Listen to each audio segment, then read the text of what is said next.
여러분 안녕하세요. 한절 묵상입니다. 오늘 함께 나눌 말씀은 로마서 12장 3절 말씀입니다. 내게 주신 은혜로 말미암아 너희 각 사람에게 말하노니 마땅히 생각할 그 이상의 생각을 품지 말고 오직 하나님께서 각 사람에게 나누어 주신 믿음의 분량대로 지혜롭게 생각하라. 여러분, 이 말씀은 좀 애매한 구석이 있습니다. 믿음의 분량대로 생각하라. 여러분, 신앙생활 하다 보면 A라는 사람의 믿음이 다르고 B라는 사람의 믿음이 달라요. 그러면 A라는 사람은 자신의 믿음을 가지고 할 수 있다라고 말할 것이고 B라는 사람은 자신의 믿음으로 그건 안 된다라고 말할 텐데, 그러면 믿음의 분량대로 생각하라는 것이 그런 갈등 상황에서는 도대체가 해결책을 주지 않을 것 같지 않습니까? 상당히 무책임하고 아무런 도움이 안 되는 말씀 같아 보입니다. 차라리 그럴 때에는 믿음이 좋은 사람 말을 따라가라, 이러면 좋을 텐데 그렇게 권하지는 않습니다. 아니면 이 말씀이 가진 또 다른 뜻이 있는 것은 아닐까요? 마땅히 생각할 그 이상의 생각을 품지 말고 오직 하나님이 나눠주신 대로 믿음의 분량대로 지혜롭게 생각하라. 이 구절을 우리가 한마디로 말한다면 자신의 분수를 지키라 하는 뜻으로 생각할 수 있습니다. 즉, 자기가 할 수 있는 만큼만 하라는 것이죠.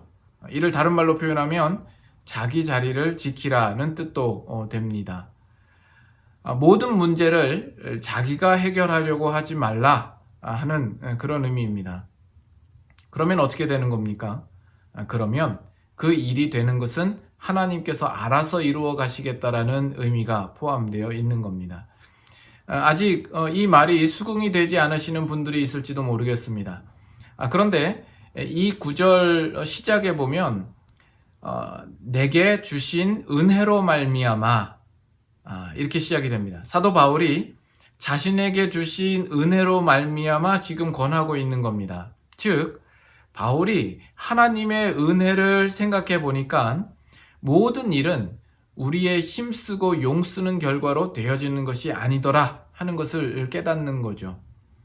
그래서 믿음이 큰 사람이라고 해서 그 일이 무조건 성공하는 것도 아니고, 믿음이 작다고 해서 될 일이 안 되는 것도 아닌 것을 아는 겁니다. 그러므로 믿음의 분량대로 지혜롭게 생각하라 하는 이 말씀이 나오는 겁니다. 그 의미는 자신의 믿음이 크나 작으나 그 일이 내가 하기에 달려있는 것이 아니라 하나님께서 이루어 주신다라는 그 마음과 그 믿음을 가지고 서로를 인정하라 하는 의미가 되는 겁니다.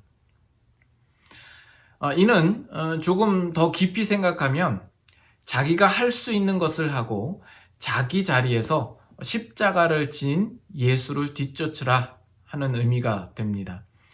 십자가를 지고 가는 예수님은 자신의 힘대로 보복을 하거나 자신이 스스로 영광을 차지하기 위하여서 살아내신 삶이 아니라 하나님이 부탁하신 그 삶의 자리를 열심히 지키는 삶을 사셨습니다. 하나님의 아들 되시고 또 그가 능력이 있으심에도 불구하고 그가 하시고자 한다면 무엇이든지 하실 수 있음에도 불구하고 예수님께서는 그저 자신이 걸어가셔야 할 그 십자가의 길을 열심히 지키셨을 뿐입니다. 우리의 신앙이라는 것은 다른 것이 아니라 우리에게 주어진 이 삶의 상황, 우리의 자리, 우리가 걸어야 할 그 길을 지키는 싸움입니다. 그러면 하나님께서 그것을 통하여서 구원을 이루시고 또 목적을 이루어 가시는 것이죠. 그러므로 우리는 예수 그리스도의 사신 삶을 닮아가야 합니다. 하나님께서 우리에게 맡겨주신 자리가 있습니다. 우리로 하여금 걷게 하신 길이 있습니다. 우리는 그 길을 성실하게 지키며 나아가야 할 것이고, 그렇게 한다면 그 일을 통하여서 하나님께서는 하나님의 아름다운 뜻을 이루실 것이고 모든 것을 성취하실 것입니다. 우리는 그 믿음을 가지고 오늘도 우리의 주어진 자리에서 우리가 불평하거나 원망하지 아니하고 우리가 다른 마음을 품지 아니하고 우리 그 이상의 생각을 품지 아니하고 우리는 열심히 살아가는 그 삶을 살아야 하겠습니다. 오늘도 그렇게 사셔서 승리하실 수 있기를 소망합니다.